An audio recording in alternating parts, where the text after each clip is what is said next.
What happens when the world's greatest detective hunts the world's most narcissistic killer? One man hides behind a bat mask to fight monsters. The other hides behind a perfect smile because he is one. And the terrifying part? They have the same face.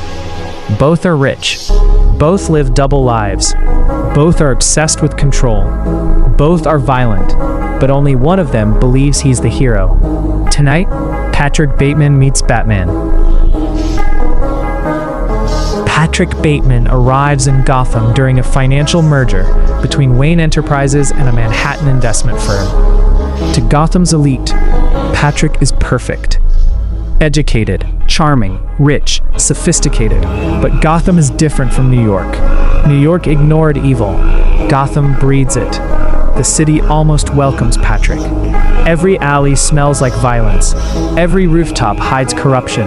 Every politician hides secrets. And Patrick loves secrets. For the first time in his life, he feels understood. Patrick sits in an expensive Gotham restaurant. A television behind him shows news coverage. News reporter: Batman stopped another armed gang attack near the Narrows tonight. Witnesses describe the vigilante as brutal and terrifying. Patrick slowly looks up. Patrick calmly. Batman. He smiles. Patrick isn't scared. He's fascinated because Batman is the first person he's ever seen who hides behind a mask better than he does. Patrick becomes obsessed. Not with Gotham, not with money, with Batman. Every night he studies him. The patterns, the attacks, the psychology. Batman never kills. Batman punishes. That confuses Patrick, because Patrick believes all human beings are fake, weak, disposable. But Batman sacrifices everything for strangers. To Patrick, that's insanity. Patrick watches a blurry rooftop video of Batman beating criminals. Patrick said in his mind, "Look at you. You enjoy it. You pretend it's justice, but you love the fear." And for the first time, Patrick sees himself in someone else.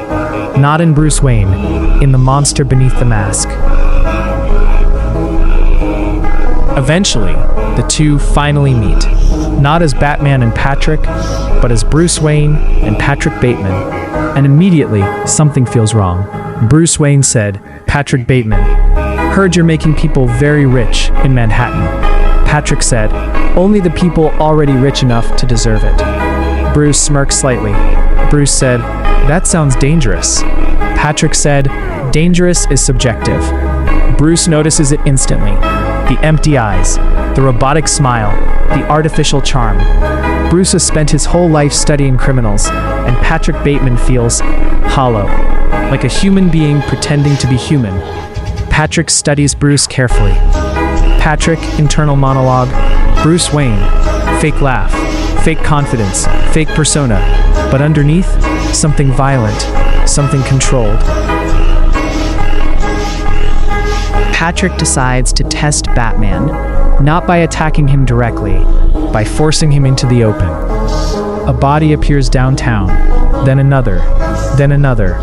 Each victim positioned carefully, almost artistically, like a message. Batman investigates a crime scene. Gordon. No fingerprints, no witnesses, nothing. This guy's a ghost. Batman kneels beside the body. Batman. No, he wants to be seen.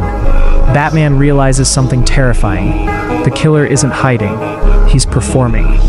Every murder is designed like a conversation, a challenge. And Batman finally understands. Someone in Gotham wants his attention personally. Bruce begins investigating Patrick Bateman. At first, nothing makes sense. Perfect financial history, no criminal record, no evidence. But the deeper Bruce digs, the stranger Patrick becomes.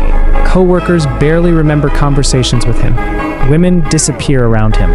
Stories contradict each other. It's as if Patrick Bateman doesn't even fully exist. Batman watches security footage. Patrick looks directly into the camera and smiles. That smile changes everything, because Bruce realizes Patrick already knows he's being watched. This isn't a normal serial killer. This is someone who wants to psychologically destroy Batman before they ever fight physically. Batman standing in the Batcave. Batman said, "He's trying to prove something." Alfred said, "And what might that be, sir?" Batman said, "That we're the same." Silence. Alfred said, "And are you?" Then Patrick does something unexpected. He invites Bruce Wayne to dinner, and Bruce accepts, because both men know the truth now. Neither of them are pretending anymore. Patrick said, "Do you know what I like about Gotham?" Bruce said, "Enlighten me." Patrick said, "People here don't hide what they are. Not really. They pretend, but eventually, the city exposes them." Bruce said, "And what are you, Patrick?" Patrick smiles. Patrick said, "Honest." Bruce stares silently. Patrick said, "You think we're different, but we're not. You hurt people too. You enjoy control, fear, violence. The only difference is, you need a moral excuse." Patrick believes he's won, because for one brief moment, Bruce hesitates. Not because Patrick is right, but because Bruce understands how close he once came to becoming exactly like him. The final confrontation happens above Gotham. Fitting. One man believes humanity deserves saving. The other believes humanity is already dead. Patrick stands holding an axe. Batman emerges from the darkness. Patrick said, "You know what your problem is? You still think people can change." Batman said, "And you stopped trying a long time ago." Patrick said, "No, I simply accepted reality." Brutal hand-to-hand combat. Patrick fights unpredictably. Batman dominates physically. Patrick keeps laughing. Batman quickly realizes something horrifying. Patrick isn't trying to win. He's trying to get inside Bruce's head. Every insult, every laugh, every word. Patrick wants Batman angry, because if Batman loses control, Patrick proves his point, that underneath the symbol, Bruce Wayne is just another violent animal. Patrick is pinned to the ground. Batman's fist raised. "Patrick, do it. Come on, you want to." Batman's breathing becomes heavy. Patrick said, "You think one rule separates us? That rule is the only thing keeping you sane." And for one terrifying second, Gotham nearly loses Batman forever.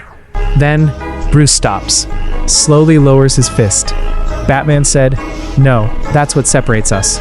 Patrick suddenly stops smiling, because for the first time in his life, someone truly understands him, and rejects him completely. Patrick Bateman believed everyone was secretly a monster. Batman proved something worse, that being a monster is a choice. Both men wore masks, but only one chose to become something greater than his darkness. And maybe that's why Patrick Bateman could never truly understand Batman, because Patrick hid behind a mask to escape humanity. Batman wore one to protect it. So what do you think? Would Patrick Bateman survive Gotham? Could Batman mentally break him? And who should meet next in another dark crossover? Comment below.